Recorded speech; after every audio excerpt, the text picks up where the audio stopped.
시청자 여러분 안녕하십니까. 대한민국이 잘 보이는 곳으로 모셔다 드리는 신통방통 정찬배입니다. 먼저 오늘의 핵심 뉴스입니다. 윤석열 대통령이 김건희 여사의 명품백 수수 논란에 대해서 처음으로 입장을 밝혔습니다. 최민식 기자가 전해드립니다. 윤석열 대통령은 신년 기자회견 대신 94분에 걸친 사전 녹화 대담을 통해 각종 현안에 대한 자신의 입장을 밝혔습니다. 집무실을 비롯해 그간 공개되지 않았던 대통령실 곳곳을 직접 소개하기도 했습니다. 이걸 놔두고 늘 이제 이 국정과제를 이제 보면서 내가 아직 미진한 게 뭔지 파악을 하기 위해서 이렇게 갖다 놨습니다. 네. 박스권에 갇힌 자신의 지지율에 대해 더 열심히 일하겠다면서 국민이 체감할 수 있는 정책적 성과를 만들어내겠다고 했습니다. 국민들이 체감할 수 있는 그런 성과 도출에 더 뛰어야 되겠다는 생각을 갖고 있습니다. 치솟는 물가는 공급 정책과 함께 규제를 풀어 적극적으로 대응하겠다고 선언했고 물가 관리를 좀 적극적으로 해 나가려고 하고 있습니다. 의대 정원 확대를 비롯해 지역 필수 의료체계 확립 등 의료개혁을 본격 추진하겠다고 했습니다. 시체말로 응급실 뺑뺑이라는 말이 있다고 하는 것은 정말 부끄러운 일입니다. 이제 의료개혁을 본격적으로 추진해야 될 때가 온 것 같습니다. 다만 이번 대담에선 사법농단 사건에서 양승태 전 대법원장이 무죄를 선고받은 것에 대한 질문이 빠졌고 헬로윈 참사와 관련된 질문도 없었습니다. TV조선 최민식입니다. 네, 어제 대담의 특징은 사전 질문지 없이 현장에서 솔직한 답변이 이뤄졌다는 겁니다. 윤석열 대통령 세간의 가장 큰 관심사죠. 이 명품백 수수 논란에 대해서도 입장을 밝혔습니다. 이렇게 밝혔는데요. 매정하지 못했다. 최근에 많은 논란이 되고 있는 이른바 이 파우치, 외국 회사 그 조그마한 백이죠. 용산 관저에 들어가기 전 일인데요. 검색기를 거기다가 설치를 할 수가 없었고요. 아버지와의 동향이고 친분을 이렇게 얘기를 하면서 왔기 방문을 때문에 접근했던 사람. 저도 마찬가지고 대통령이나 대통령 부인이 어느 누구한테도 이렇게 박절하게 대하기는 참 어렵습니다. 시계에다가 이런 몰카까지 들고 와서 이런 걸 했기 때문에 공작이죠. 앞으로는 이런 일이 발생 안 하게 조금 더 분명하게 선을 그어서 이런 처신을 하는 게 중요하다는 말씀을 드리고 싶습니다. 부부싸움 하셨어요? 전혀 안 했습니다. 자, 이 윤 대통령의 표현은 매정하지 못했다였습니다. 왜 이런 얘기를 한 겁니까? 네, 아무래도 이 김건희 여사가 친북 성향의 목사 최 모 씨에게 명품 가방을 수수한 것과 관련해서 당시 최 씨가 만나자고 한 요청을 이제 매정하게 끊어내지 못한 것이 문제라면 문제다. 이 부분이 아쉽지 않나 이렇게 생각한다. 이렇게 말을 한 건데요. 예. 윤 대통령은 어젯밤 이 대담에서 아내가 중학교 때 아버지가 돌아가셨는데 당시 최 씨가 이 김 여사 아버지와 동양이라면서 친분을 얘기하면서 이제 접근을 해왔고 대통령이나 대통령 부인이 누구한테 이렇게 박절하게 대하기는 참 어렵다 이렇게 말을 하면서 작년 11월 이 명품 가방 논란이 불거진 후에 처음으로 직접 입장을 밝힌 겁니다. 네, 이 시계에다가 몰카까지 들고 와서 했기 때문에 공작이다 이러면서 선거를 앞둔 시점에 1년이 지나서 이거를 터뜨린 것 자체가 정치 공작이다 이렇게 말을 했습니다.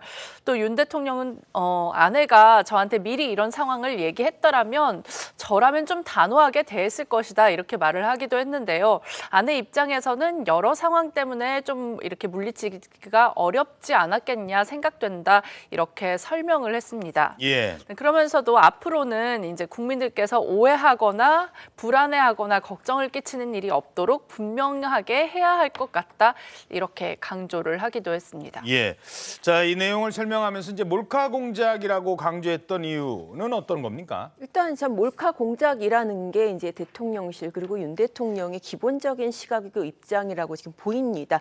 그러니까 사건 초기부터도 이 사건은 몰카 공작이다라고 하면서 처음에는 사과라거나 유감 표명에 대해서 전혀 고려를 하지 않았잖아요. 예. 이게 사실 그 최재형 목사, 국가보안법 위반 전력이 있는 최재형 목사가 이 손목에다가 몰카 카메라를 차고 그리고 이제 지금 이 파우치 같은 경우에도 뭐 이 주는 것도 사실 그 서울의 소리하고 합작을 해서 그쪽에서 자금을 제공하고 주는 장면을 찍으려고 만난 거잖아요. 그럼 또 의도적이었고 계획을 갖고 만났다. 맞습니다. 우연히 뭐 물건을 주고 이걸 우연히 찍은 게 아니라 그것을 찍으려고 김 여사를 만난 것이고 그런 차원에서 이제 그 몰카 공작이다라고 이제 표현을 한 거고 사실 그래서 원래는 뭐 사과라거나 유감 표명 이런 거 고려 안 했다가 뭐 한동훈 위원장이나 뭐 사실 김경일 비대위원도 그 부분을 얘기를 하지 않았습니까? 국민들이 그럼에도 불구하고 국민들이 걱정하실 부분이 있다라고 하니까 이제 어제 그 입장 표명이 나온 겁니다. 예.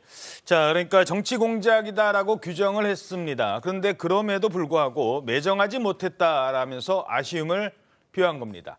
어떤 의미일까요? 일단 저는 어제 저 설명을 보면서 정치 공작이라고 규정하는 부분에 한 50% 정도 비중을 뒀어요. 그리고 한 30%는 그때 당시 상황 설명이었고 20% 정도가 저는 유감 표명이라고 봅니다. 사실상 유감 표명. 재발 방지. 예, 재발 방지도 있었고 또 유감 표명 및 재발 방지죠. 그래서 이 매정하지 못했다 이 말은 결국은 그때 상황을 설명을 하면서 이게 정치 공작과 같이 연결이 되는 거예요.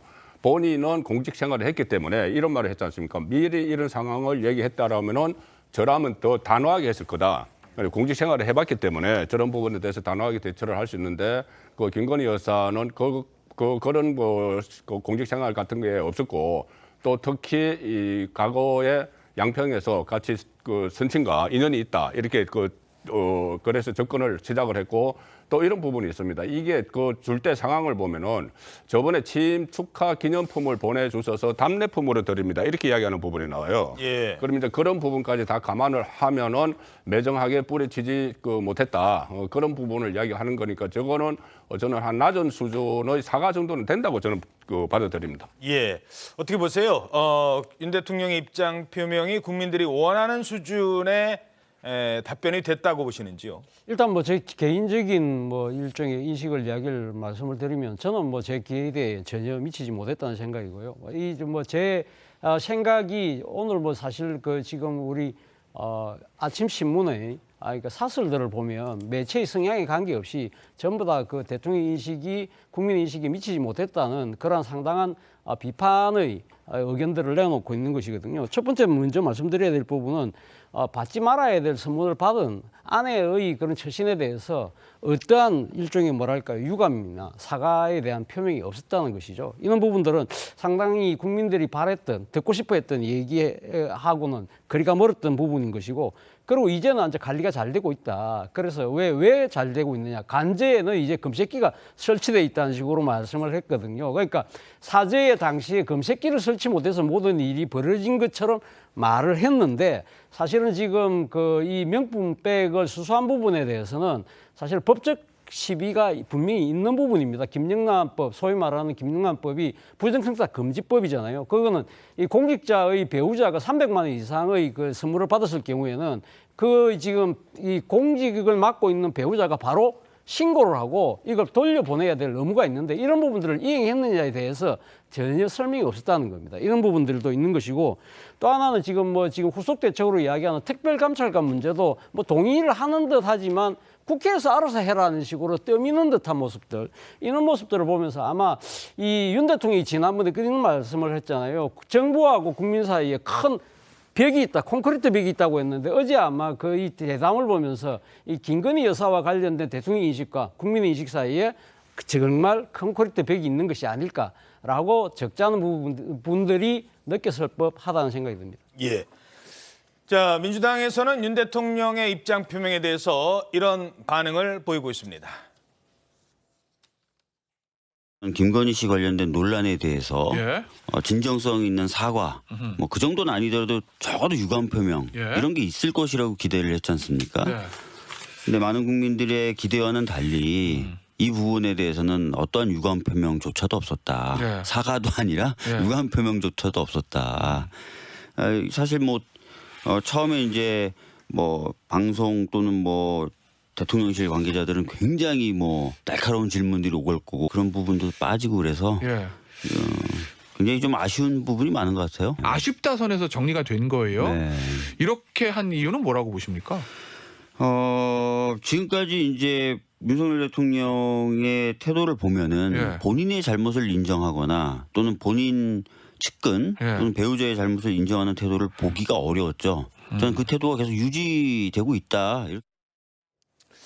자, 오늘 아침에 나오고 있는 야당의 반응입니다. 한마디로 사과가 없었다라고 반발하고 있는데 어떻게 보십니까? 그러니까 유감 표명도 없었다고 하지 않습니까? 그럼 유감 표명은 그러면 유감입니다. 이렇게 해야지 유감 표명이 되는 건가요? 이것은 매정하지 못했다는 이것은 그 후회를 하는 거예요. 후회를 하는 것이 이거 유감이라는 겁니다. 아직 그 남아있다. 그런 감정이 남아있다. 아쉬움이 남아있다는 거예요. 같은 아쉬움을 표현한 게 이게 유감 표명이라고 저는 받아들이는 것이고 민주당에서야 이 문제에 대해서 계속 논란을 확산시키기 위해서 유감 표명도 안 했다고 이야기를 하지만 아쉬움을 표명한 건 유감 표명입니다. 그리고 사과도 그럼 사과합니다. 이렇게 해야지 딱 사과가 되는 건가요? 그건 아니죠. 제가 좀 전에 말씀드렸듯이 이렇게 해서 그 매정하지 못하게 그것을 뿌리치지 못했다. 이것은 어느 정도의 낮은 수준의 사과를 또 받아들일 수 있는 겁니다. 그리고 계속 사과를 요구하는 이유는 지금 총선 전국에서 이것을 이슈로 계속 가져가기 위한 그런 정치적 목적도 있다고 봐야 되는 거예요. 가령 제가 이런 비교를 하기는 좀 싫어하지만은 가령 이런 겁니다. 왜 사과를 안 하냐 하면은 사과라는 말을 하면은 이재명 대표 같은 경우에 지금 그때 피습당한 이후에 기자 간담회를 2번을 했어요. 한 번은 그 가덕도 현장에 있었던 기자들과 했고 또 한 번은 신년 기자회견을 했는데 그때 닥터 헬기 문제나 아니면은 이 부산대 의료원 패싱 문제 이런 데 대해서 일절 언급을 안 했어요. 사과조차도 안 했어요. 사과를 하면은 거기서부터 새로운 문제가 발생된다는 걸 알기 때문에 하는 겁니다. 그리고 특히 이 사과라는 것을 그냥 사과라는 표현을 하면은 정치적으로 이 악용될 소지가 있기 때문에 저는 이 정도의 낮은 수준의 사과를 했다고 봅니다. 예. 자, 그런가 하면 최근 논란이 됐던 한동훈 위원장과의 갈등설, 이른바 윤한 갈등에 대해서는 두 사람 모두 이렇게 말했습니다. 뭐 대통령이나 또 당의 그 대표 위치에 있는 사람이나 다 결국은 국가와 국민을 위해서 일을 해야 되는 입장이기 때문에 이런 사사로운 이런 게 중요하지 않고 그래서 최근에 통화한 적은 없고요. 비대위원장 이제 취임할 무렵에 통화를 좀 했고요. 그리고 저도 선거 그 지휘라든지 또는 공천이라든지 이런 데는 관여하지 않겠다고 했고 그리고 뭐 가까운 사이였지만 제가 총선 끝나고 보자고 했습니다. 그리고 네. 본인도 그렇게 하겠다고 하고 저는 대통령님과 굉장히 오래된 사이입니다. 여러 가지 공적으로도 사적으로도 여러 가지 인연이 있죠. 그런데 지금은 대통령과 여당의 대표라는 굉장한 공적 지위에서 서로 할 일을 하는 겁니다. 둘 다 개인적인 관계라든가 이런 문제는 여기서 낄 자리가 없습니다. 의견은 다를 수 있는 겁니다. 충분히 설명하고 소통할 수 있는 이 관계가 되면 되는 것인데요. 저는 대통령과 제가 충분히 그런 관계라고 생각합니다. 자, 국민을 위해서 각자 일을 하고 있다. 공사는 구분돼야 한다. 어떻게 해석하십니까? 일단 사실 두 사람의 관계라는 게 이제 법조를 오래 취재한 입장에서 보면은 정말 이게 사적으로도 정말 긴밀히 대형 수사를 앞두고 소통해온 사이기 때문에 왜 이게 대형 수사를 같이 한 검사들은 그야말로 생사라고 고락을 같이 한 그렇죠. 그런 입장이거든요. 그러니까 지금 그런 얘기를 많이 들었었어요. 그러니까 우리가 아는 것보다도 훨씬 더 가까운 사이다. 그러니까 총장 시절에 이게 3차장과 당시 윤석열 검찰총장의 관계에 대해서 이제 그런 얘기들을 많이 했었거든요. 그렇기 때문에 어떻게 보면 이번에 갈등설이 불거지면서 윤 대통령 입장에서 더 섭섭했을 수 있고 또 한 위원장 입장에서는 이걸 어떻게 수습해야 더 인간적으로 고민했을 수 있고 그렇게 생각이 됩니다. 그렇지만은 일단 두 사람 앞에 가장 큰 과제가 일단 총선 승리잖아요. 그 앞에서는 뭐 그런 사적인 감정 다 접어두고 일단 뭐 지금 대통령으로서 또 이제 여당의 대표로서 할 일을 하고 매진을 하겠다. 그런 선에서 이제 저렇게 정리를 한 것으로 보입니다. 그렇군요. 자, 중요한 건 이제 공사 구분하고 그리고 나서 이 공천 과정을 통해서 각자 할 일을 어떻게 했느냐를 평가받을 텐데, 자, 이 공천 과정이 남아 있거든요. 이 과정에서는 두 사람의 갈등설이 다시 불거질 여지는 없을까요? 두 분이 뭐 말씀하신 대로만 실천하면 아무런 뭐 갈등이 없겠죠. 뭐 윤 대통령도 선거지나 공천에 관여하지 않겠다고 국민들에게 다짐을 했고요. 그리고 또 한동훈 비대위원장도 사과 들어갈 때 선거는 망한다는 이야기는 말 그대로 공천을 그러니까 시스템에 의해서 하겠다는 뜻이기 때문에 이렇게만 된다고 한다면 큰 문제는 없어 보입니다만, 그러나 또 한편으로는 정치는 생물이라고 그러잖아요. 예. 이 생물과 관련해서 이 지금 공천에 빗대서 비유해서 생각을 해보면 가장 큰 지금 두 사람의 이 공천과 관련된 이해관계 충돌할 지점은 결국은 지금 친윤 측근들, 대통령의 측근이라는 사람들이 양지에 지금 몰려 있다. 이 부분을 가면 어떤 식으로 한동훈 비대위원장은 어떤 식으로든 상당히 희석화 시켜내야 될 거 아니에요. 그럼 그 상당수를 솎아내고 아니면 다른 데다가 지금 보내야 되는 부분인데, 이런 부분들에 대해서 과연 윤 대통령 입장에서는 인간적인 인연이라든지 정치적 의리로 엮어진 분들이 분명히 있을 거거든요. 예. 이런 부분들이 과연 생각이 같을 수 있을까? 그럴 때 과연 어떤 식의 조율이 필요할 것인데, 그렇다고 해서 나는 내 일하고 당신은 당신이 일하라는 식으로 이렇게 갈 수는 없을 거라고 본다는 것이죠. 그렇다고 한다면 이러한 부분들을 과연 조율할 수 있느냐가 가장 큰 정치적 시험대가 아닐까 하는 생각이 듭니다. 예. 물론 이제 아직까지는 그 이른바 윤핵관으로 거명됐던 분들의 뭐 험지 출마, 그러니까 지역을 옮겨라 이런 요구는 아직까지는 들리진 않아요. 현재까지는 뭐 김태호 의원이라든가 또 서병수 이른바 이제 비윤계 쪽에서 낙동강 벨트, 그 얘기는 잠시 뒤에 드리겠습니다만, 눈에 띈다면 뭐 박진 전 장관 정도가 이제 강남 출마하려다가 이제 옮기는, 그러니까 윤핵관으로 분류되는 사람들이 걸로 가는 거야? 그 참 상당한 선택을 했네라는 건 없지만, 이제 공천 과정에서 그거를 얼마나 보여주느냐, 이 과정에서 두 사람의 갈등을 또 얼마나 봉합하느냐, 이 부분 아니겠습니까? 그게 이번 공천의 핵심이죠. 박진 전 장관과 경쟁을 했던 유원모 전 인사비서관도 지금 다른 곳으로 갈 수 있다는 이야기도 했거든요. 예. 이게 초기 단계입니다. 지금 그 영남 중진들에게 교통정리를 하는 것은 원래 예정이 돼 있었던 것이고, 그다음에 용산 출신이 한 38명이 출사표를 던졌거든요. 장차관 출신이 한 15명에서 10명이 넘어요. 그분들 중에서 지금 한 55%가 국민의힘 현역이 있는 곳으로 가려고 합니다. 그러면은 거기에 대해서 그것을 조정하는 게 한동훈 비대위원장의 역할인데, 이런 부분은 또 생각을 해야 됩니다. 조금 전에 개인적인 뭐 의리 이런 것도 있지만 윤석열 대통령에 있어서 윤석열 대통령이 국정 운영을 하는데 입법화시키고 그 국정 철학을 제도화시키려는 사람들이 있어야 돼요. 윤석열 대통령 입장에서는. 어허. 문재인 전 대통령 시절에 그 총선이 있었을 때 2020년에 한 40명 정도 그 청와대 출신이 출마를 해서 19명이 당선이 됐어요. 저희 뭐 윤영찬, 고민정 다 그때죠. 그 19명이 사실상 문재인 대통령의 국정 철학을 입법화, 제도화 하는데 앞장섰습니다. 그리고 그뿐이 아니고 어떤 정치적인 방탄 역할도 했죠. 그 국회 안에서. 그러면 윤석열 대통령 입장에서도 본인이 지금 국정이 반영을 하려면, 제도화 시키려면은 본인과 같이 일했던 용산 참모들이나 장차관 출신들의 수입이 필요한 거예요. 그런데 그 사람들을 험지로 보내면은 당선되기가 어렵지 않습니까? 그러니까 일정 부분은 그 양지로 이렇게 요구를 할 수도 있습니다. 예. 그걸 이제 한동훈 장관이 어느 정도까지 수용을 하느냐, 그 문제가 남아 있는 거죠. 자, 그리고 또 하나, 윤석열 대통령이 그 이재명 대표가 계속 뭐 영수회담 하지만 영수회담은 하지 않고 있죠. 만나지 않는 이유에 대해서도 이렇게 밝혔습니다.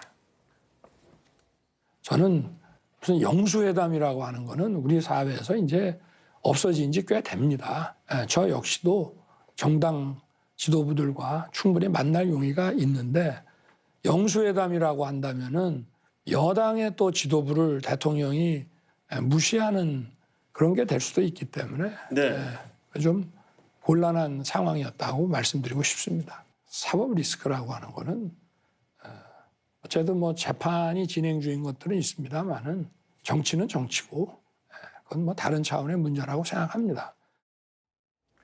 자, 이재명 대표와의 만남, 대해서는 어떻게 입장을 밝힌 겁니까? 그 이른바 영수회담 형식으로 단둘이 만나는 거는 만나지 않겠다는 거죠. 근데 그 만나지 않는 이유가 이 대표가 뭐 재판을 받고 있고 사법 리스크고 이것 때문이 아니라 이것은 여당을 무시하는 처사이기 때문에 그렇다. 사실 영수회담이라는 게 좀 과거의 유물인 것은 맞습니다. 그러니까 대통령이 여당 총재를 겸무하던 아주 옛날 시절에 대통령이 야당 대표를 만나는 그런 형식이기 때문에 지금은 사실 뭐 당정 분리를 어쨌든 명확히 하고 있는 그런 상황에서는 대통령이 직접 야당 대표를 만나는 것은 여당을 무시하는 처사이기 때문에 그렇게는 만날 생각이 없고 조금 이제 여지를 준 게 여당 지도부하고 같이 만나는 것은 뭐 가능할 수도 있다. 이제 그런 의사를 표명을 했습니다. 그러면서 이제 대통령의 결심 사항이 필요한 그런 단계가 됐을 때 같이 얘기하는 것이 필요하다고 생각하는, 이를테면 정말 중요하다고 생각하는 국정 과제를 만나서 설명한다든지 설득하든지 이거는 여당 대표랑 해서 같이 만날 의사가 있다. 이제 그렇게 피력을 했습니다. 예. 자, 1대1로 만남이 정치적으로 여러 해석을 알 수 있기 때문에 이재명 대표 입장에서는 가장 절실했을 때가 아마 구속영장 심사를 앞둔 시점이었을 겁니다. 근데 그때는 이제 안 만나고 넘어갔고 이재명 대표가 풀어냈어요. 본인 입장에서는.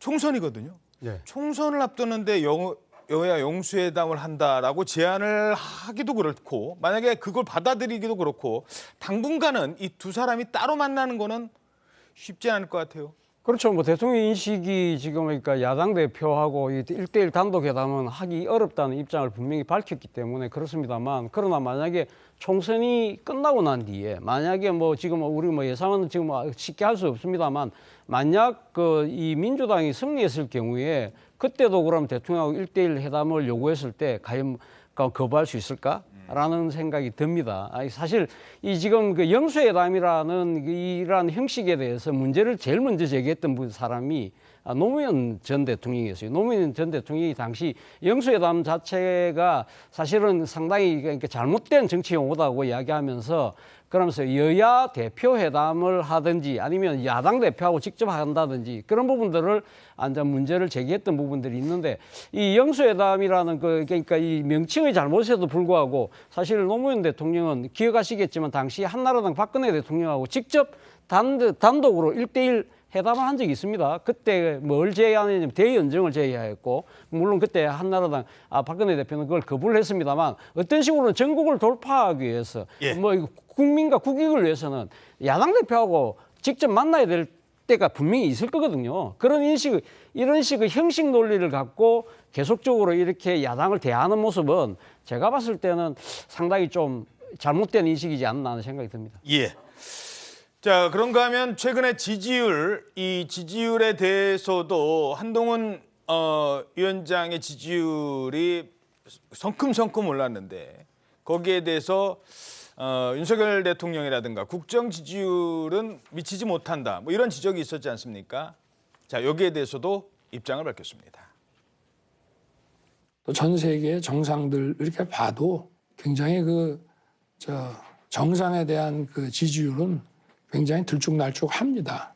국민들께서 이 정도 제게 실망을 좀 덜 해주시는 것만으로도 저는 뭐 감사하게 생각하고 더 열심히 일해야 되겠다는 각오를 갖고 있습니다. 어떤 그 인상으로 기억하실지는 모르겠는데 어린이를 많이 아낀 그런 대통령, 좀 따뜻한 대통령, 과학기술 발전을 통해서 미래를 준비한 대통령, 뭐 이런 인상을 가지셨으면 하는데 그건 모르겠어요. 네, 이렇게 다양한 질문들이 나왔습니다. 그런데 이제 대통령실 안에서 지금 이렇게 회담이 이루어졌거든요. 질문과 답변이, 언론과의 만남이. 자, 이러면서 안에 내부가 또 공개되기도 했어요. 네, 맞습니다. 이번에 안에 내부가 공개된 거는 어제 그 신년 대통령 대담에서 윤석열 대통령이 직접 그동안에 일반에 공개되지 않았던 이 용산 대통령실 청사 집무실 그리고 국무회의장을 직접 소개를 했는데요. 우선 집무실에는 윤석열 정부의 120대 국정과제 현황판이 벽면에 이렇게 설치가 돼 있었습니다. 이제 이걸 보면서 아버님, 예, 엔규진 교수님, 고 엔규진 교수님 사진도 있네요. 네, 맞습니다. 그리고 이제 현황판을 보면서 이제 자신이 아직 미진한 게 뭔지 이렇게 생각을 하고 파악하기 위해서 갖다 놨다고 말을 했고요. 예. 그 방금 말씀하신 것처럼 윤 대통령 부친인 고 윤기준 교수의 이제 유품인 책장도 놓여 있었는데요. 아, 저 책장이 50년, 네, 저게 50년이 넘은 책장인데 이 책장 앞에서 이렇게 저 책이 이제 한국경제의 불평등의 분석을 들어 보인 건데 이게 예. 이제 그 아버지의 저서라고 하더라고요. 그래서 어허. 아버지가 자유시장 경제에 대한 이야기를 많이 해주셨고 결국 시장 시스템을 통해야 정의가 실현된다 이런 말씀을 해주셔서 그거를 생각하면서 계속 새기고 일하기 위해서 집무실에 가져다 놨다 이렇게 말을 했습니다. 그렇군요. 네, 또 이 국무회의장 출입구에 놓인 자신의 취임사가 담긴 병풍도 직접 소개를 하기도 했는데요. 예. 이제 병풍에는 구슬로 이제 한두 시간 만에 이 취임사를 작성할 당시에 초안을 완성하고 스태프들이랑 이제 몇 차례 읽어보면서 그 취임사를 완성했던 과정을 설명하기도 했고요. 예. 이 밖에도 작년 5월에 방한했던 조 바이든 미국 대통령이 이제 귀국을 하면서 윤 대통령에게 선물한 집무실 책상 위에 올려둔 명패도 직접 보여줬습니다. 아, 바이든이 준 명패 저거군요. 네, 저 명패인데요. 저기 보면 영어로 이제 The buck stops here라고 써 있는데 이게 그 해리 트루먼 전 미국 대통령의 좌우명을 새긴 명패라고 하죠. 근데 예. 저 뜻이 이게 포커에서 유래를 했는데 모든 책임은 내가 진다 이런 뜻을 갖고 있다고 합니다. 그만큼 대통령이 결정을 내리고 그 결정에 대해서 책임을 지는 자리라는 뜻이어서 이제 많은 책임감을 갖고 이 국무회의실에 들어간다 이렇게 강조를 하기도 했습니다. 예. 왜 룰렛 돌리면은 탁 돌아가다가 마지막에 탁 걸리잖아요. 그 먹이 이제 나한테 쓴다. 그러니까 모든 책임은 나한테 돌아온다. 대통령이 모든 책임을 진다. 뭐 이런 얘기까지 다 설명을 했다는 겁니다. 자, 결국 어제 대담을 이제 정리를 해야 될 텐데 일단 그 특징 하나만 좀 짚어보죠. 사전 질문지가 없이 했다. 이게 제대로 반의가 됐던 걸까 그렇지 않은 걸까. 이제 일각에서는 기자들이 좀 날카롭게 더 질문도 좀 하고 그랬어야 되는 것 아니냐. 이렇게 녹화하는 게 과연 의미가 있느냐라는 얘기도 있고 그래서 질문지를 따로 만들지 않았다는 얘기도 있고 어떻게 얘기가 나오고 있습니까? 일단 뭐 형식상으로는 지금 뭐 녹화 방송으로 특정 언론사하고만 하긴 했지만은 뭐 그 과정에서 이 사전 질문지를 참고하거나 보고 얘기하거나 그렇지는 않았다는 것이죠. 뭐 즉석으로 이제 문답을 했다는 것이고요. 근데 그런데도 불구하고 솔직히 현장 취재 기자 입장에서 보면은 공교롭게도 사실 어제 방송 날은 관훈 토론하고 같이 방송이 됐어요. 같은 어허. 날에. 예. 그러니까는 여러 언론사가 이 질문도 하고 저 질문도 하고 그런 관훈 토론하고 이렇게 뭐 한 언론사하고만 뭐 어떤 뭐 문답을 주고받는 거하고 주고받을 때 국민이 궁금하고 가려하는 부분을 훨씬 더 잘 해소해 줄 수 있는 형식은 어떻게 보면은 기자회견이나 날카로운 질문. 그렇죠. 날카로운 질문이 오가는 그런 현장이 더 낫지 않았을까 하는 아쉬움이 있습니다. 예. 자, 어찌됐든 어제 이 방송된 것을 가지고 국민들의 어느 정도 그 걱정을 좀 덜어주고 이제 새로운 국정 동력을 회복할 수 있는 기회가 될 수 있을까? 두 분께 공통 질문 어떻게 보십니까? 국정 동력을 회복하려면 두 가지가 있어야 되죠. 이제 하나는 후속 조치가 바로바로 돼야 됩니다. 이부속실 설치 여기에 대해서 윤석열 대통령은 효용성에 대해서는 좀 고개를 갸웃거리긴 했어요. 그런데 일단은 그것을 빨리 해서 대통령 직제 개편을 하고 특별감찰관제도 그 제도도 빨리 도입을 하는 후속 조치가 있어야 되는데 더 큰 변수는 국정 동력을 회복할지 여부는 야당의 공세 강도입니다. 공세 수위가 어느 정도 될 것인지 저는 지금부터 상당히 더 세지리라고 보거든요. 그런 가령 조금 전에도 어제 그 뭐 유감 표명을 안 했다, 사과도 안 했다 이렇게 해서 공세를 시작을 했잖아요. 여기에 맞물려 있는 것이 지금 그 따로 빼둔 카드가 하나 있습니다. 김건희 특검법이죠. 예. 김건희 특검법 재투표를 안 하고 있어요. 이거는 언제든지 사용을 하기 위해서 보통 이 재의결을 한 2주 내에 다 하는데 지금 한 달이 훨씬 넘었습니다. 공천 아마 거의 마무리될 때쯤 할 그때 가능성이. 뭐 이삭죽기를 해가지고 뭐 예. 가결시킨다 이런 이야기도 있고 아니면은 뭐 총선 이후 전국에 대비해서 총선 이후에 한다 이런 이야기까지 있어요. 그러니까 그 김건희 특검법과 지금 사과를 안 했다, 유감 표명도 안 했다 이것을 가지고 또 계속 공세를 벌일 것이기 때문에 그것을 어떻게 극복하느냐에 따라서 국정 동력이 회복될지가 좌우가 되는데 총선을 앞두고 있으니 이게 상당히 어려울 거라고 저는 봅니다. 아직 야당의 공세의 어떤 무기는 남아 있다. 어떻게 보십니까? 저는 뭐 야당의 공세 정도의 때문에 그러니까 지금 국정 동력을 회복할 수 없다는 주장보다는 더 중요한 부분은 국민의 지지죠. 그렇지 않습니까? 지지율이 올라가게 된다고 한다면 대통령의 뭐 이제 국정 뭐 일종의 동력은 커질 수밖에 없는 상황인데 과연 이번 그 지금 대담을 통해서 지지율이 반등할 수 있을까? 저는 상당히 회의적인 생각을 갖습니다. 앞서 뭐 말씀하신 것처럼 뭐 대통령이 이 지금 그러니까 지금 매끄럽게 매정하게 끊지 못해서 좀 아쉽다는 부분이 유감이라고 이야기하고 사과까지도 우리가 해석할 수 있다고 그러는데 과연 국민들이 대통령의 그러한 유감이나 사과를 해석하면서까지 받아들여야 되나요? 아까 말씀하실 때 뭐 이게 유감이지 않냐는 식으로 말씀하셨지만 많은 국민들이 그 생각할 거예요. 88년도에 노태우 대통령이 한국 대통령으로 처음으로 일본을 방문했을 때 당시 그 일왕이었던 히로히토 일왕이 뭐라고 했습니까? 통석의 영이라고 했잖아요. 그것이 사과, 일본은 사과라고 이야기했는데 우리는 그 사과 아니라고 이야기했잖아요. 그 때문에 한일 관계가 오히려 더 삐걱댔던 부분들이 있는데 이 대통령이 많은 국민들이 생각했을 때 잘못된 부분이라고 생각하고 있는 부분에서 왜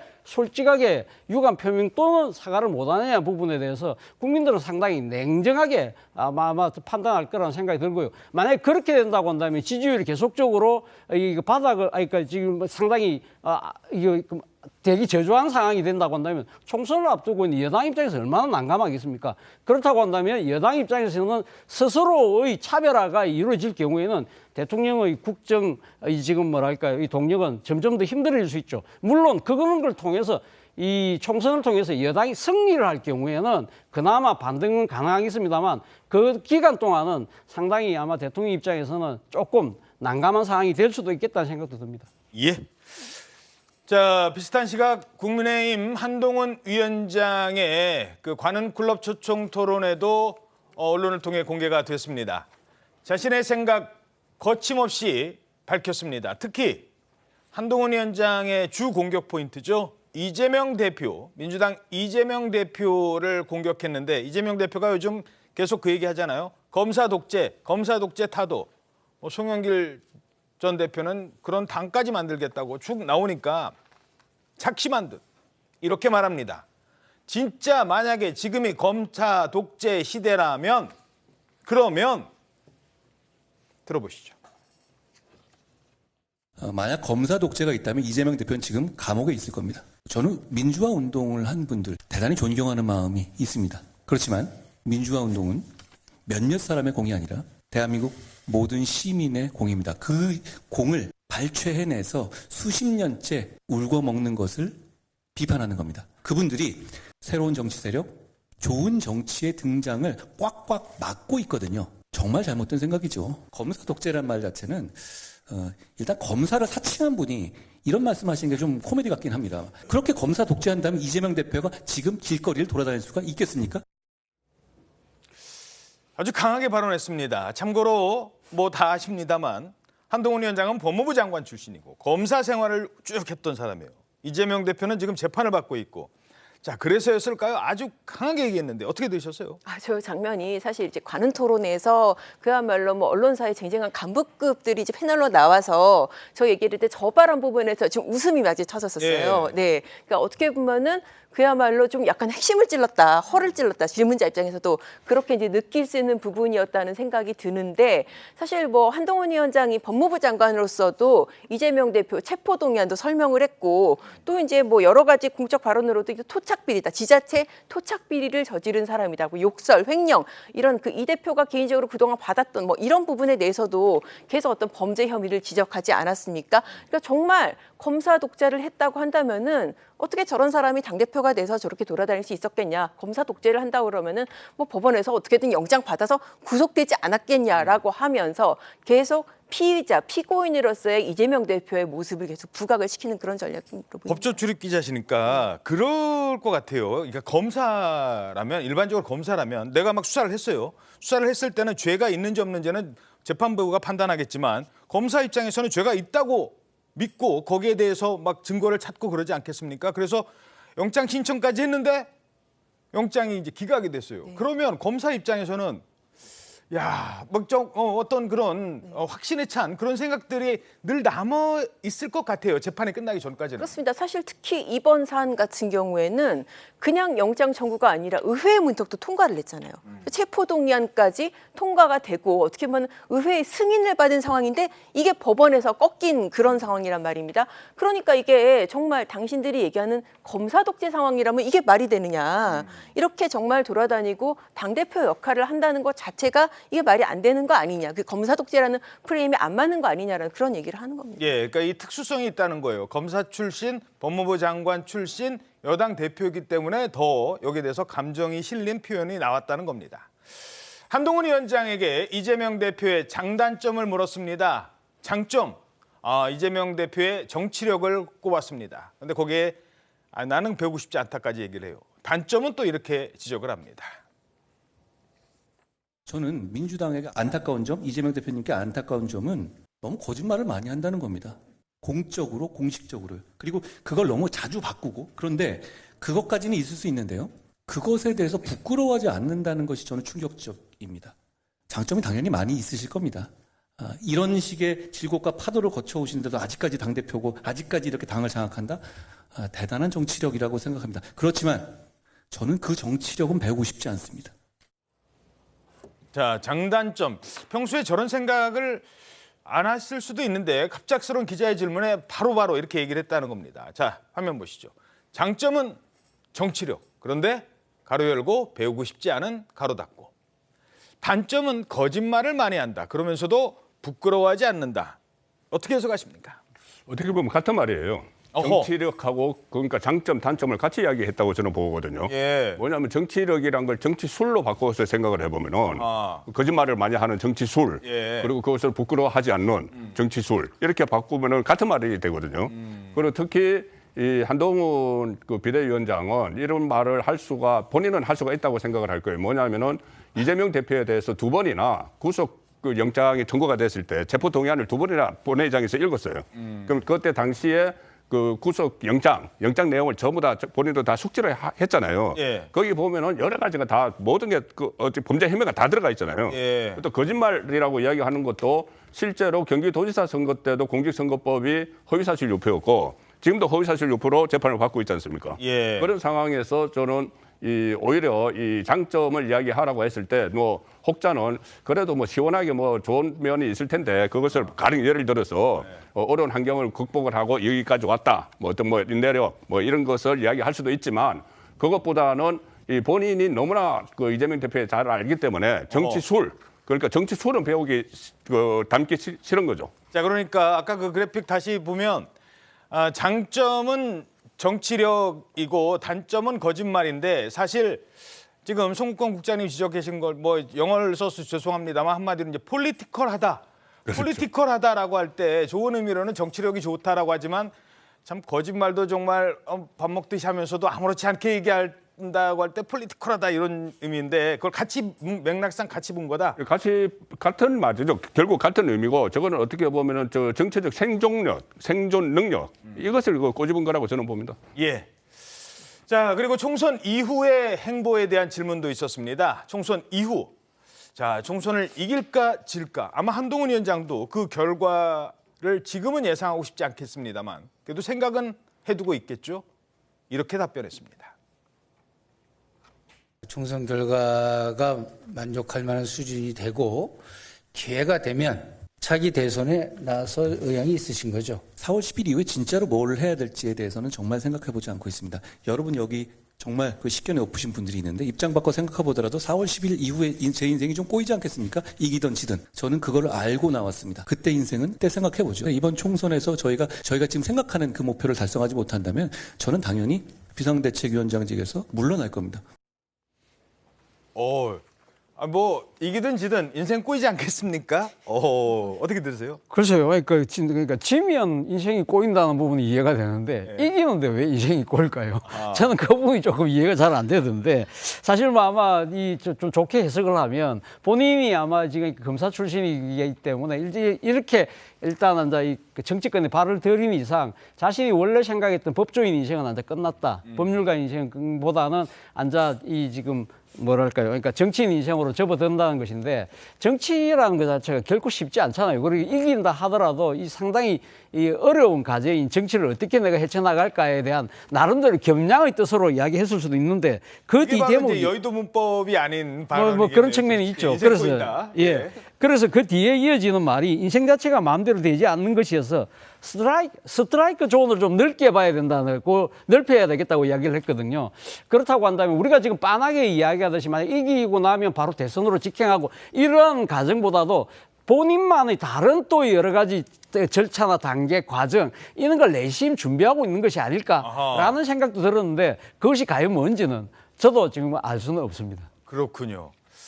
자, 그리고 또 하나 앞서도 얘기했습니다만 윤석열 대통령과의 갈등설에 대해서 윤석열 대통령은 이제 입장을 전했고 한동훈 위원장도 뭐라고 했는지가 관심을 모았는데 뭐라고 했습니까? 네, 한동훈 위원장은 이 윤석열 대통령과의 관계에 대해서는 대통령과 저는 굉장히 오래된 사이다. 공적으로도 사적으로도 인연이 있다. 저와 그분의 신뢰관계를 오랫동안 유지할 수 있는 이유는 서로 다른 점을 인정해주고 서로 생각이 다를 때 자기 생각을 강요하지 않았기 때문이다. 이렇게 말을 했는데요. 그러면서도 지금은 대통령과 여당 대표라는 이런 공적 지위에서 서로 할 일을 하는 것이 길이다 이런 식으로 말을 했습니다. 그렇군요. 네, 윤 대통령과의 신뢰 관계를 강조하면서 사실 굉장히 신중하게 답변한 것으로 보입니다. 그렇군요. 자, 근데 아까 그 발언 중에 요거 하나 자꾸 이렇게 귀에 남아요. 검사 독재가 있다면 이재명 대표는 지금 감옥에 갔을 거다. 야, 이런 얘기하는 게 쉽지 않거든요. 아무리 검사 출신이라고 해도. 그래서 아까 이제 양은경 기자에게 그 관련된 질문도 드렸는데 이쯤 들으면. 아무리 정치인이라도 저렇게까지 나를 공격하면 이재명 대표도 아니 뭐야? 나한테 지금 저렇게 얘기해? 그러면서 막 맞대응을 하고 싶을 것 같아요. 부글부글 끓을 것 같은데 맞대응을 하자니 이게 바로 한동훈이 노리는 노림수일 테고 야 이거 어떻게 이재명 대표는 어떻게 대응을 할까요? 저도 그 임계치가 어디까지죠 궁금합니다. 언제까지 지금 딱 그거잖아요. 그 총선 프레임을 놓고 그 이재명 대표는 계속 윤석열 대 이재명을 해야지 뭐 정권 심판원을 할 수가 있으니 그때 한동훈 비대위원장이 하는 말은 일일이 아무 대꾸도 안 하고 있어요. 거의 아무 대꾸도 안 합니다. 그렇죠. 요즘에는 이름도 거론 안 해요. 이름 거론 안 해요. 네. 그런데 반면에 이제 그 한동훈 비대위원장은 계속 이재명 이름만 거론을 하거든요.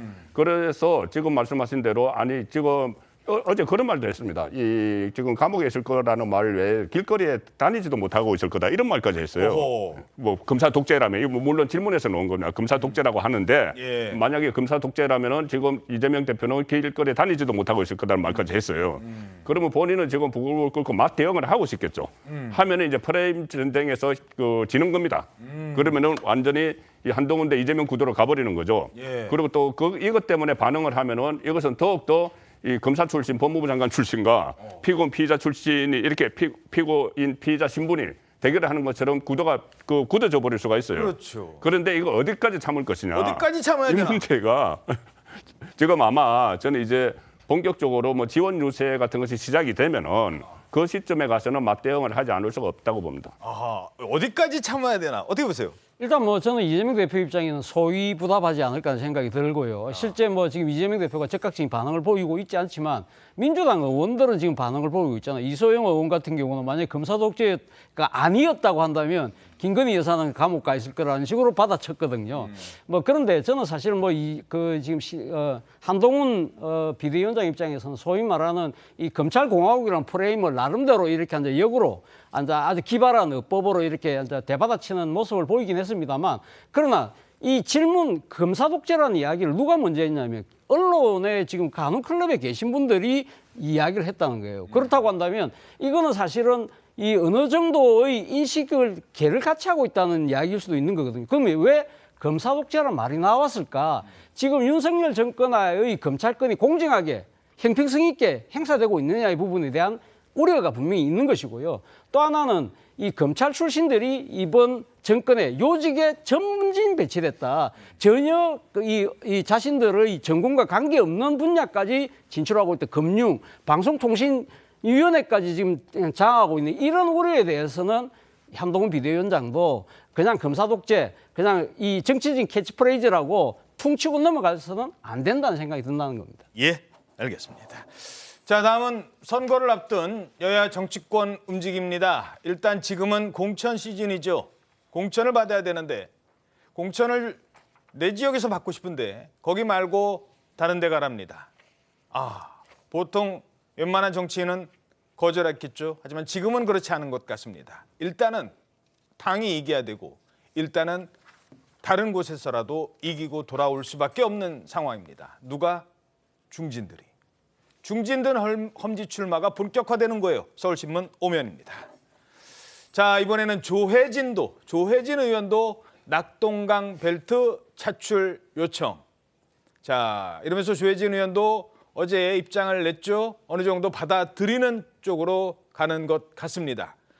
TK 중진들 뭐 PK도 포함이 되겠죠. 컷오프 위기감 커지나 서병수 의원, 김태호 의원 그리고 조혜진 의원. 자, 서병수, 김태호 의원은 어제 분석을 했으니까요. 조혜진 의원에게도 이른바 낙동강 벨트 출마를 요청을 한 겁니다.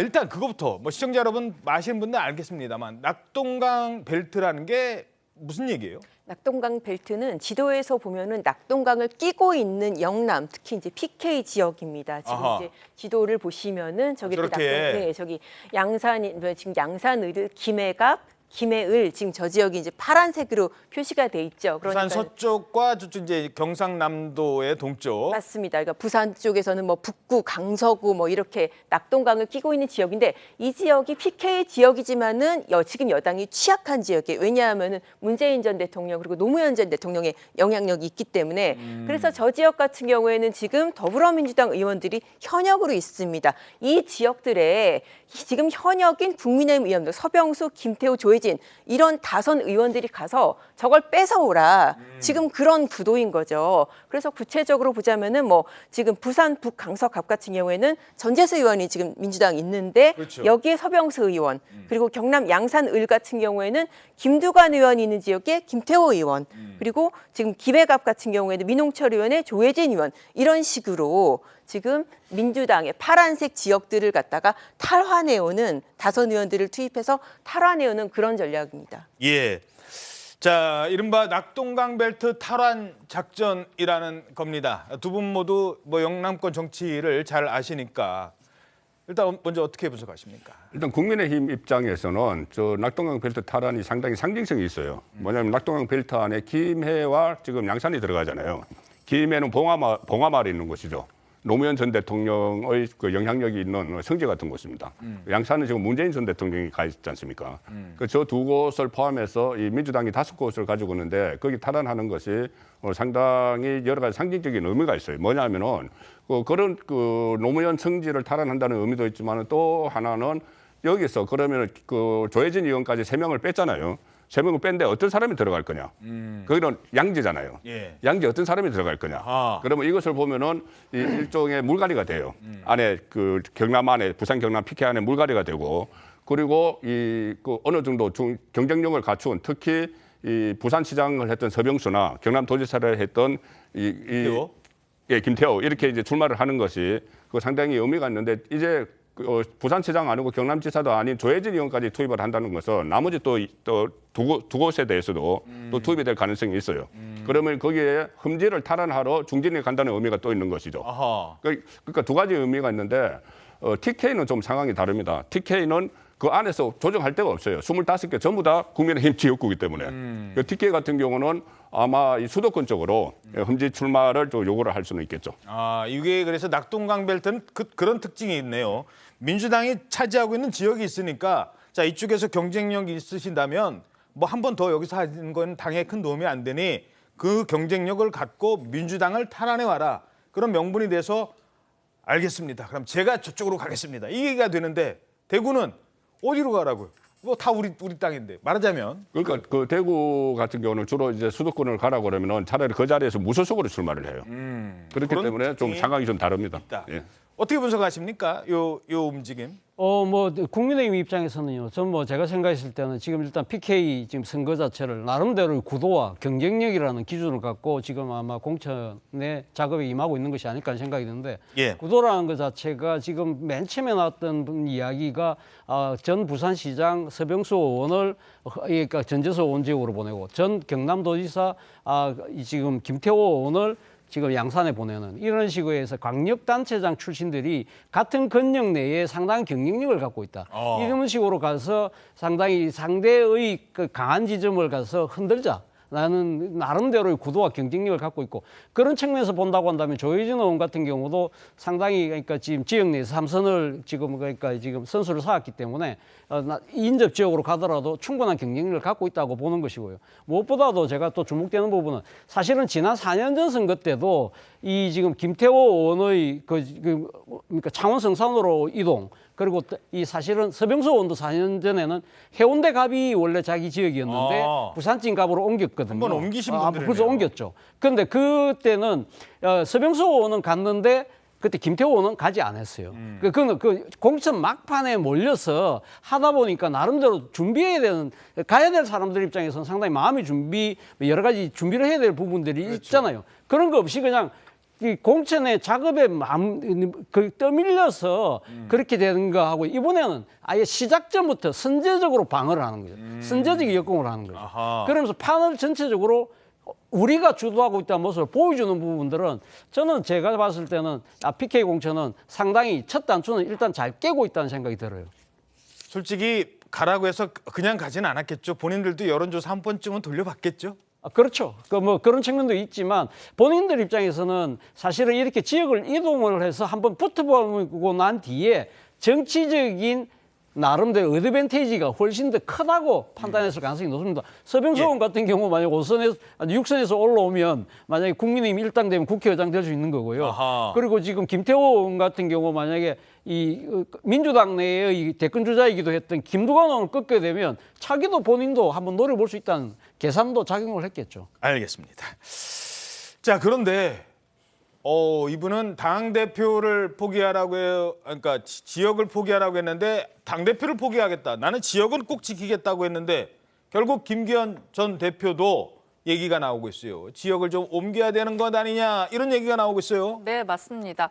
TV조선 취재에 따르면요. 국민의힘 지도부와 공천관리위원회가 김기현 전 대표의 험지 출마 필요성에 공감하고 조만간 공식적인 요구를 할 것으로 알려졌습니다. 어제 국민의힘 고위 관계자는 직전 대표를 맡았던 김기현 전 대표의 역할론을 두고 여러 논의가 있었다면서 현재 지역구인 울산 남구 울 대신 민주당 의원이 있는 울산 북구에 나가는 게 위상에 맞는 행보다 이렇게 말을 한 건데요. 울산 남구 을에서 4선 의원을 지내고 울산광역시장을 지낸 이 김기현 전 대표가 울산이나 경남 지역 험지에 나가야 한다는 취지로 어떻게 보면 압박을 한 것으로 보입니다. 민주당 이상은 의원이 버티고 있는 울산 북구에 출마를 한다면 당이나 공관위 입장에서는 또 매우 고무적인 일이 될 것이다. 이렇게 말을 하기도 했습니다. 자, 이렇게 되니까 쭉 지금 살펴봤는데 결국 옛날에 옛날도 아니죠. 얼마 전에 이분이 강조했던 그 목소리가 다시 주목되고 있습니다. 이제는 정치인이 희생을 하고 국민이 얻는 그런 세상이 돼야 됩니다. 그래서 경북 경남의 스타들이 좀 서울에 올라와서 그런 분들도 결단 굉장히 경쟁력 있는 사람들이 서울의 험지에도 오고. 자, 그래서 그때 먼저 손들고 나왔으면 어땠을까라는 의견도 있지만 그게 사실 쉬운 선택은 아니겠죠. 자, 영남권만 이런 움직임이 있는 게 아닙니다.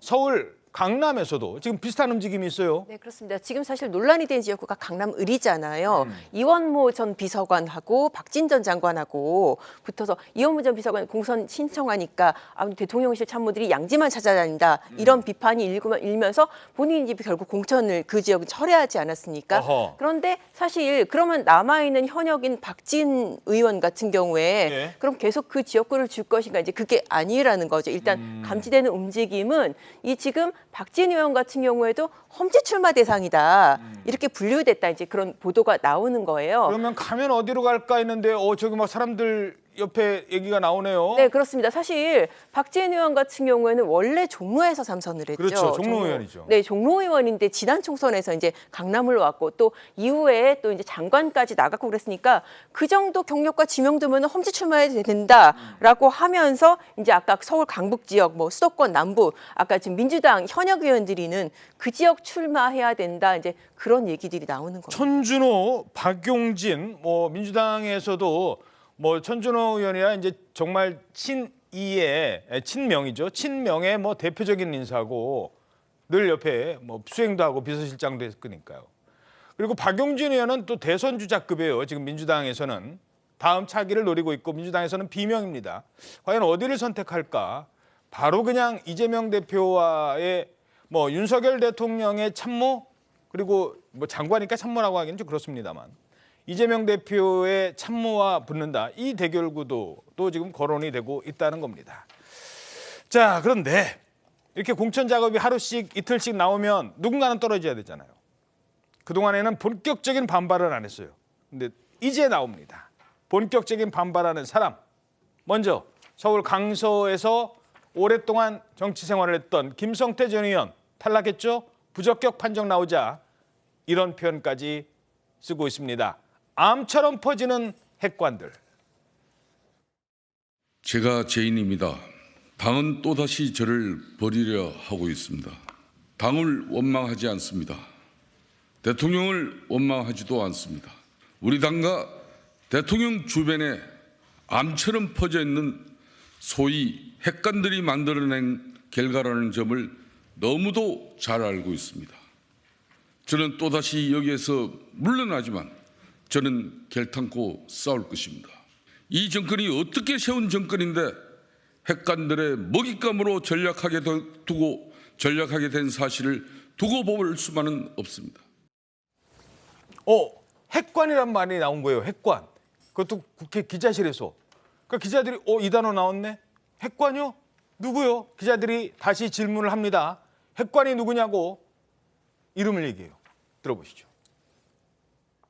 흔히 말하는 대통령 측근이라고 자처하는 인사들이 이미 자신들의 입맛에 맞는 총선 구도를 만들고 또 지역 공천까지 자신들이 설계했습니다. 대통령 측근 인사라고 공간에 들어가 있는 한 인사가 그 3차 공간의 기준에 반영시킨 그 장본인이 흔히 말하는 핵관 인사입니다. 공간이 들어간 핵관이라면 혹시 이철규 의원 말씀하시는 건가요? 부인하지 않겠습니다. 네, 뭐 한 사람이니까요. 이철규 의원을 지목을 한 겁니다. 자, 이러자 이철규 의원도 듣고만 있지는 않았습니다. 화면 보시죠. 말 조심하세요. 말 조심하라. 책임 있는 위치에 있는 사람이 그냥 아무 말 대잔치를 하면 안 된다. 여기까지 온 겁니다. 송국권 국장님, 이 장면 어떻게 해석하십니까? 이게 이제 시작을 하는 거죠. 이 공천 파동, 뭐 보통 그렇게 이야기하는데 어느 때나 공천 파동은 있었는데 이게 세기가 어떤 수준까지 가능한데 지금 첫 번째 1호가 김성태 전 원내대표지 않습니까? 김성태 전 원내대표가 상당히 어떻게 보면 강성이죠. 아주 강하게 나오고 있지 않습니까? 그 이철규 공관위원뿐이 아니고 또 뭐 대통령의 술 친구 이런 이야기까지 했어요. 그 뭐 삼천교육대 출신 뭐 이런 이야기도 조폭 이야기도 하고 했기 때문에 이거는 뭐 이철규 의원이 아니고 다른 의원을 이야기하는 건데 만약에 이런 상태에서 본인의 뜻이 간칠 때 본인은 그 명분이 있어요. 뭐냐면은 더루킹 특검 때 본인이 그 단식까지 해가지고 그렇지. 김경수 전 경남도지사 구속시켰고 그것으로 결국 정권 교체의 그 한 발판이 되기도 했는데 그리고 나 사면 복권시켜줬는데 유죄 판결이 냈기 때문에 그 유죄 판결 때문에 이거 그 일률적으로 이 적용을 할 수가 있느냐? 나 같은 경우는 좀 따로 해야 되는 것 아니냐? 그러면은 만약에 이 공천 심사까지 갔으면은 면접까지 갔으면 이제 그런 이야기를 하는데 그것까지 아니 원천 봉쇄를 해버렸다 이 이야기거든요. 그러니까 저런 수준의 김성태 전 의원 같은 수준의 불만이 앞으로 계속 나올 겁니다.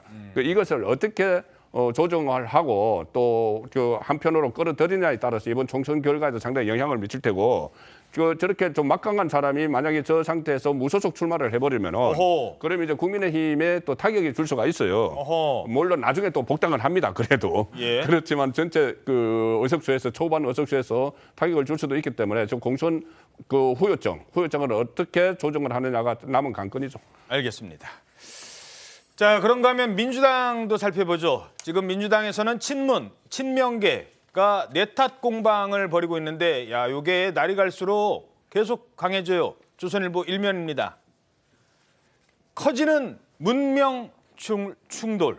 여기서 문은 문재인, 명은 이재명이겠죠. 처음에 명문 정당 만들자고 했는데 이제는 문명 충돌로 가고 있습니다. 이 충돌에, 이 큰 싸움에 친명의 좌장까지 드디어 나섭니다. 정성호 의원까지 참전했습니다. 후보였던 이재명 대표가 본인 스스로도 내가 가장 큰 책임을 져야 된다는 말씀을 하셨지만은 어쨌든 또 한편에서는 문재인 정부가 정권 재창출을 실패한 거 아니겠습니까? 그런 측면에서 책임이 있다는 분들 많이 계시고요. 문재인 정부에서 핵심적인 역할을 했던 분들이 어떻든 책임을 져야 된다는 이런 의견이 굉장히 크기 때문에. 자, 때 아닌 대선 패배 논쟁이 지금 벌어지고 있습니다. 총선 앞두고 그동안 뭐 했다가 이제 와서 대선 패배가 누구 책임이냐라는 손가락질이 시작된 겁니다. 누구 때문에 대선에 졌느냐 쭉 한번 정리해봤습니다. 자, 정성호 의원, 문재인 정부가 정권 창출에 실패했으니까 핵심 역할을 했던 분들, 그분들 아닙니까? 뭐 임종석 전 비서실장 얘기하는 거예요. 정성호 의원은 문재인 정권 인사 책임론을 언급합니다. 또 있죠? 추미애 전 장관.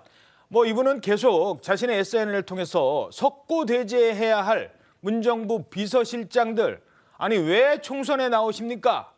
아예 이렇게까지 밝히기도 했습니다. 이러자 당사자들 반발하죠.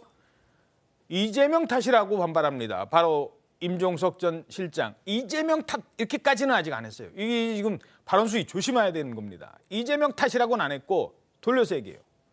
SNS를 통해서 0.73% 패배했잖아요. 0.73. 그때 대장동 뭐 얘기만 안 나왔어도, 그때 법인카드 얘기만 안 나왔어도 0.73은 우리가 줄일 수 있었던 것 아닙니까? 요 얘기하고 싶은 거예요. 하지만 이재명 탓까지는 안 합니다. 그런데 자, 친문 핵심 의원이 얘기합니다. 이재명이 후보 안 됐으면 대선 이겼을 거다. 이분이 얘기하는 거예요. 누구? 이름은 안 밝힙니다. 지금 이름 밝혔다간 공천 시즌인데 이름은 드러내지 않아요. 자, 차재원 교수님. 예. 요 야당의 지금 요 장면, 요거 어떻게 해석하십니까? 결국은 지금 뭐 일종의 이제 개파 싸움을 하고 있는 것인데 일단 일종의 그러니까 공중전을 하고 있는 것이죠. 그러니까 앞으로 이거 개별적인 지역에서의 여론조사는 지상백병전이라고 한다면 그 지상백병전에 대비해서 어떤 식으로도 이 여론 공중전을 통해서 자신들에게 유리한 여론의 고지를 먼저 점령하겠다는 뜻을 분명히 갖고 있는 것 같고요.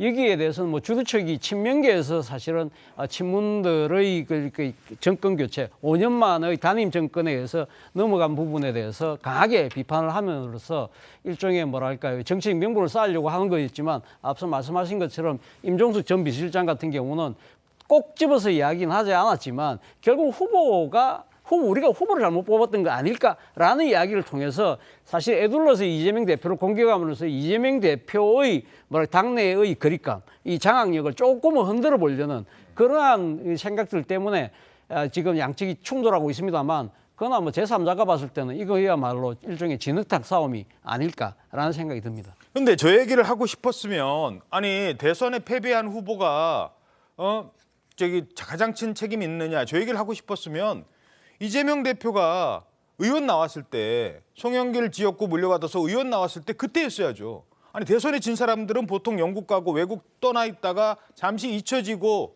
그리고 생각 가다듬고 다시 도전하는 게 그동안의 정치 관례였어요. 근데 떨어지자마자 어떻게 바로 의원이 되겠다고 이렇게 나섭니까라는 얘기를 그때 했어야죠.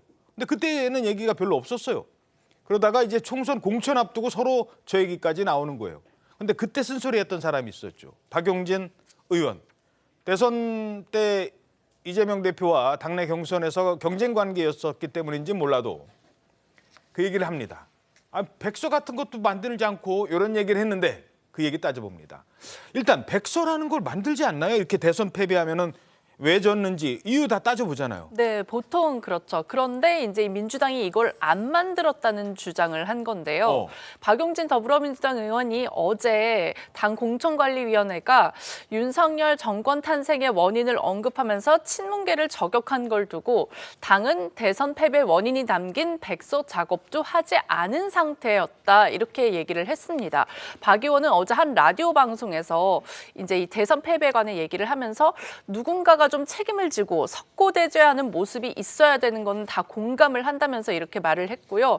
또 대통령 선거 때 우리가 이런 잘못을 했고 이게 참 뼈 아프고 이런 것이 이제 패배 원인이었다는 스스로의 장비록이 있어야 한다고 언급하면서 저희가 백서 작업을 안 했다. 백서 작업을 하지 않았는데 대선 패배의 책임을 묻는 이 일이 이번 공천 관련 과정에서 벌어지게 되면 또 다른 논란이 되지 않을까 하는 우려가 있다. 이렇게 말을 한 겁니다. 그러니까 임진왜란은 끝나고 나서 징비록도 쓰는데 왜 우리는 그런 게 없었느냐라고 했는데 그런데 어제 한 언론을 봤더니 있었대요. 네, 맞습니다. 그런데 이제 MBN 취재 결과 민주당은 이미 이 대선 백서를 만들었던 것으로 확인이 됐습니다. 만들어 놓고 읽지도 않았나 봐요. 그러면 자기네들끼리. 그러니까 이게 어떻게 된 건지 봤더니 앞으로 제대로라는 제목의 이 백서는 총 899쪽 분량으로 2022년 8월에 발행이 됐는데요. 당시 비상대책위원장이었던 우상호 의원이 발행인으로 이름을 올렸습니다.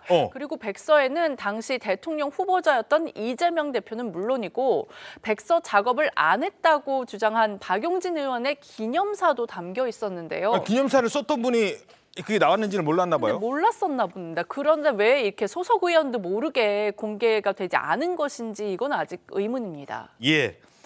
자, 그리고 또 하나만 짚고 넘어가겠습니다. 요즘 계속 임종석 전 비서실장의 출마를 두고 결국 친명계에서 막 이렇게 막 비판하잖아요. 임종석 전 비서실장 답답했을 것 같아요. 이럴 때는 뭐 옆에서 누구랑 통화하는 것보다 직접 통화하는 게 좋겠죠. 그래서 전화를 했대요. 이건 이제 언론 보도입니다. 나중에 해명까지 다 전해드릴게요. 임종석 전 비서실장이 이재명 대표한테 전화를 했다. 그런데 안 받더라. 지금 그런 보도가 일단 나왔어요. 네, 그렇습니다. 일단 지금 원래 이제 임종석 전 실장이 서울 중성동갑 출마 뭐 이렇게 하다 그런 얘기 나왔잖아요. 그래서 그 지역구에 뭐 윤희석 의원, 윤희숙 전 의원, 그러니까 경제 전문가와 86 운동권 뭐 이런 대결구도 얘기 나오고 했었는데 최근 지금 나오는 얘기로는 이런 이른바 문명 갈등이 커지면서 이게 지금 친명 그룹에서 임종석 전 실장 같은 경우에 이 지역은 안 된다. 험지 출마할 거 아니면은 이 중성동갑은 줄 수가 없다. 이제 뭐 이런 회의에서 뭐 이런 얘기가 나왔다는 것이죠. 그리고 이제 뭐 이런 얘기가 나오니까 본인도 뭐 불안하잖아요. 그래서 뭐 임종석 전 실장이 직접 이재명 대표한테 전화를 보도에 따른 뭐 10여 차례 가까이 했는데도 안 받았다라는 그런 얘기가 나오고 있습니다. 그런데 거기에 대해서 임종석 전 실장이 또 오늘 언론에서 전화를 하지는 않았다. 전화를 했는데 안 받았다는 보도가 있는데 이제 동아일보에서 아까 이제 그런 보도가 나왔잖아요. 한데 뭐 그런 얘기, 통화를 시도를 한 적 없다. 그러니까 내가 전화를 했는데 안 받고 지금 그런 사이는 아니다. 그럼 전화를 본인이 아예 안 했다는 건지, 지금 이 상황이 와도 아니면 통화를 하긴 했다는 건지. 근데 통화를 안 했다는 거예요. 그러니까 본인이 전화를 아예 안 했다. 나는 이거 가지고 이재명 대표한테 뭐 이렇게 저렇게 항의하고 개인적으로 얘기하는 사람 아니다. 뭐 이런 입장을 밝힌 것 같습니다. 마지막으로 하나만 들어보죠.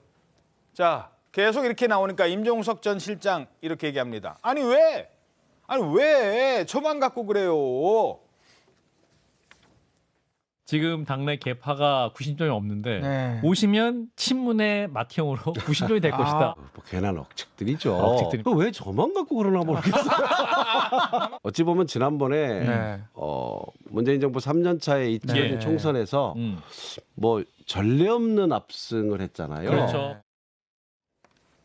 자, 그런 얘기도 나올 것 같아요. 아니 그럼 조국은 지금 오늘 뭐 2심 판결 나온다는데 조국은 문재인 정권의 핵심 인사 아닙니까? 근데 조국은 정당 만들어서 지금 비례대표 뭐 얘기할 때 배제하지 않는 것처럼 얘기하잖아요. 그래 왜 나만 갖고 그래? 이게 나오는 것 같아요. 가장 세기 때문에 그러는 거죠. 임종식 전 실장이 가장 세고 또 문재인 정권의 초대 비서실장 상징성도 있고 만약에 국회로 입성을 하게 되면은 분명히 친문의 핵심이 될 겁니다. 그리고 차기 대선까지 노리는. 차기 대선 노리고 그 전에 8월 달에 이재명 대표 임기가 끝나거든요. 그럼 당권 경쟁이 벌어지는데 그때 임종석이 가장 강한 라이벌로 여기기 때문에 임종석만 갖고 그러는 거죠. 새끼 호랑이는 드릴 수 없다. 딱 그 의미가 되는 겁니다. 알겠습니다. 다음 소식입니다.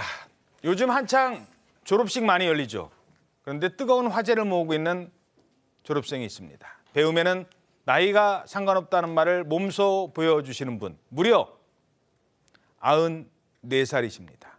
94살의 나이에 초등학교 졸업장을 받았습니다. 초등학교 졸업장을 94살에. 얼마나 공부를 하셨을까요? 이근순 할머니 소개해드립니다. 이성진 기자입니다. 학사모를 쓴 할머니, 할아버지들이 졸업장을 받습니다. 지난 3년간 성인 문해교실 초등과 중등 과정을 마치고 학력을 인정받은 겁니다.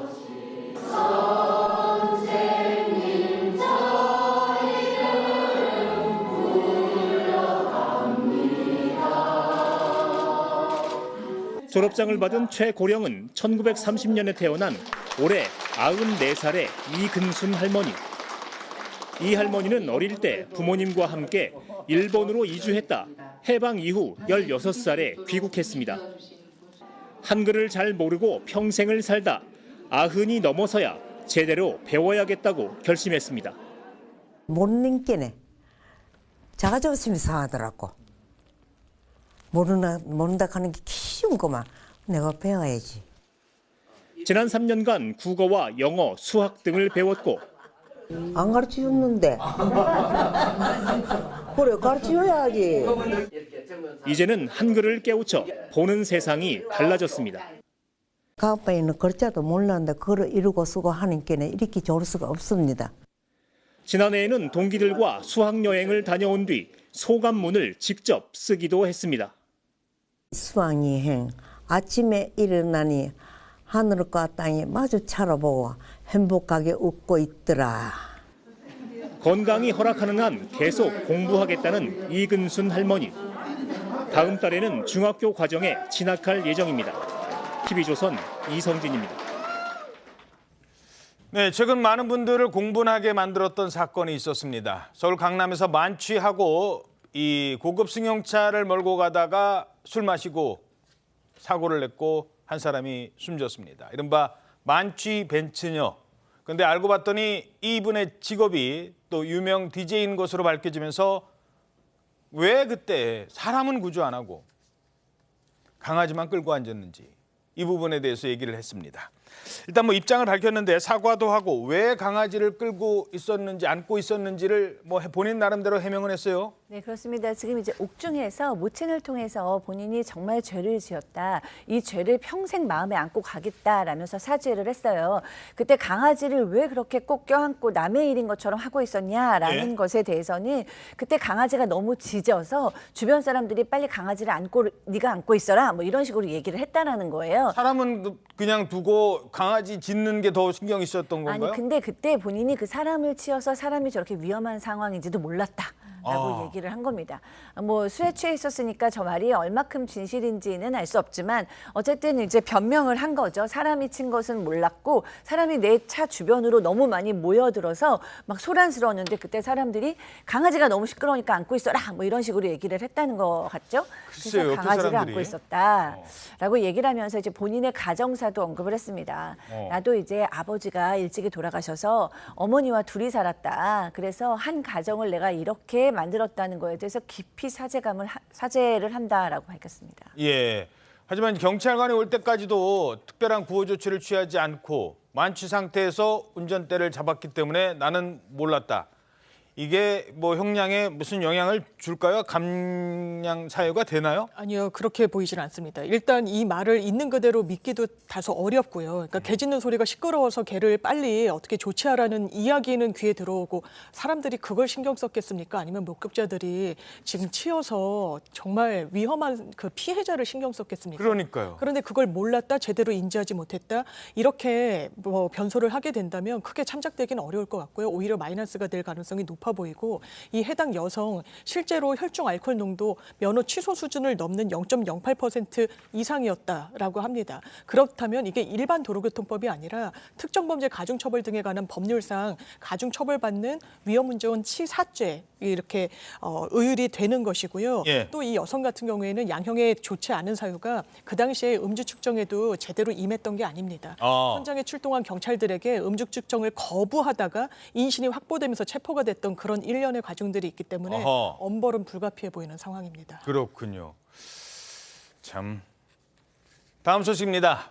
팬클럽 회원 수만 무려 20만 명을 보유한 국민 가수 임영웅 씨. 그런데 최근에 팬이 또 늘었습니다. 바로 임영웅 씨 노래에 푹 빠져서 밤잠도 설치고 있다는 그 주인공, 국민 배우 남은희 씨 그리고 김영옥 씨 얘기입니다.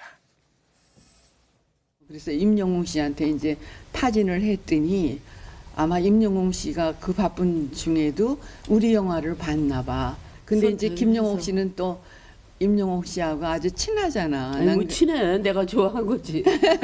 그래서 처음에는 나는 뿐이지. 김영옥 씨가 했나 보다 그랬더니 보통 큰 가수가 아니잖아요. 감독이 아무리 얘기해줘도 지금 안 해, 안 하려면. 근데 이거 처음 같이 영화 OST를 해주는 건데 여러 가지를 자기가 희생하고 해줬기 때문에 나는 이 자리를 빌어서 정말 고맙고 여러 가지 찬사를 보내고 싶습니다. 예. 자, 이분이 최근에 이제 두 분이 영화를 촬영을 했어요. 그래서 지금 영화 소풍이라는 건데 어떤 내용이냐? 둘이 친구고 게다가 사돈 관계예요. 근데 이제 나이가 들었어요, 두 여성이. 그리고 60여 년 만에 우리 살던 그 고향으로 우정의 여행을 떠난다. 야, 이 얘기 자체가 좀 되게 감동적이지 않습니까? 근데 여기에 임영웅 씨 노래가 더해진 겁니다. 잠시 보시죠. 친구가 은근히 멋있게 늙었네. 이거 돌고래. 와, 너 또 삐졌나? 좀 그만 투덜거려, 투덜이. 그대 바람이 불거든 그 바람에 예, 임영웅 씨의 저 잔잔한 목소리가 참 어울리는데 근데 여기 또 통 큰 기부 또 나와요. 음원 발생 수익이라는 게 있지 않습니까? 여러분이 이렇게 계속 이 노래를 듣고 그러면 이제 수익이 나와요. 근데 그걸 전액 기부를 한다고요. 네, 그렇습니다. 지금 들으시는 노래죠. 모래 알갱이, 임영웅 씨의 자작곡으로 알려지고 있는데요. 이 소풍이라는 영화에 이 모래 알갱이 노래가 삽입됐어요. OST로 삽입이 됐는데 임영웅 쪽에서는 이런 음원 발생 수익 전액을 부산의 연탄은행에 기부하겠다라고 밝혔고요. 그거에 맞춰서 임영웅의 팬클럽 영웅시대는 부산 지역에 있는 어르신 100분을 모셔서 메가박스 춘천 석사점에서 이 소풍에 대해서 무료 상영을 진행했다고 합니다. 예, 역시 선한 영향력인 것 같습니다. 자, 다음은 우리 주변에 있는 음식점 얘기입니다. 단골집에 저도 그런 일이 있었어요. 어쩌다가 제가 좋아하는 뭐 돈가스라고 말씀을 드리죠. 그 동네 돈가스 집에 갔는데 문이 닫힌 거예요. 아니 왜 여기 문이 닫혔지? 하고 앞에 안내문이 써 있는데 아유, 사장님이 아프시대요. 그러면서 당분간 몸이 아파서 저희 좀 쉬겠습니다 하는데 돈가스 못 먹는 것보다 빨리 그 사장님 낫기를 바라는 그런 마음이 들었습니다. 자, 이 사연과 비슷한 사연들이 쭉 전해지고 있습니다. 그래서 뭐 맛집, 내가 평소 가던 맛집이 문을 닫으면 뭐 이유가 있고 이러잖아요. 그런데 여기는 사장님이 문을 닫는데 뭐라고 문을 닫았느냐? 자, 정말 휴무 이유 때문에 이렇게 뭐라고 문을 닫는지 평소에 보던 것부터 보시겠습니다. 예를 들어서 뭐 그렇게 힘들었는데 이분은 뭐라고 올렸느냐? 8월 15일 광복절날 문을 닫습니다. 왜 문을 닫느냐? 저희 집이요, 이른바 이자카야, 일본식 술집이에요.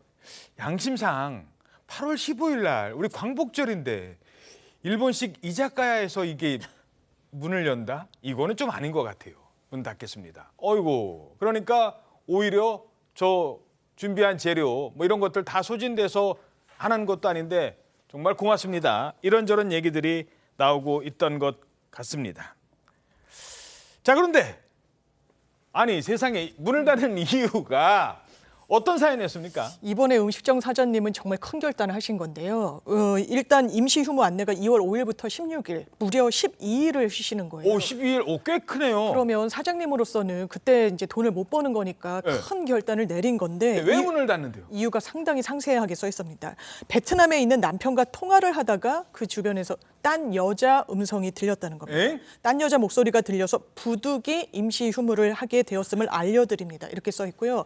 왜 임시 휴무까지 하냐? 베트남으로 간다는 거죠. 베트남 가서 두 XX를 아작내겠다 이런 표현이니까요. 아작내고 와서 장사 다시 재개하겠다 이렇게 썼고요. 야. 집안일로 손님분들께 불편드려 죄송합니다라고 덧붙였습니다. 야, 저글 썼을 때 저 사장님, 여 사장님 심정.